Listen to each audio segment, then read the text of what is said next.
یه موقع یه بمباران خیلی شدید شد.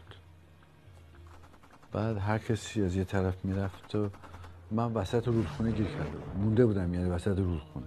دیدم خود مسعود اومد دست منو گرفت داخل یه دونه غار و تو اون غار مدت 3 ساعت ما داشتیم با هم دیگه بحث میکردیم. یکی از صحبت‌هایی که من اون موقع سوالایی که کردم ازش این بود که آینده افغانستان چه خواهد شد.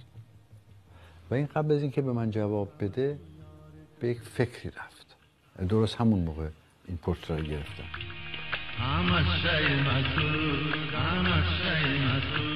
ازش پرسیدم که شما که میگید به هر حال ارتش روسیه رو شکست میدید و افغانستان آزاد میشه، دموکراسی و انتخابات میشه اینا، خب برای خودتون چه شغلی رو نگه میدارید؟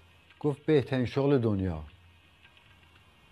گفتم چی اون بهترین شغل دنیا؟ که سرشو خم کرد اینجوری از تو دریچه غار رو به اون ورتر یه دونه ده بود.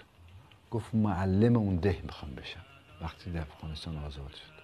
اما میدونید که داستان متاسفانه هنوز ادامه داره و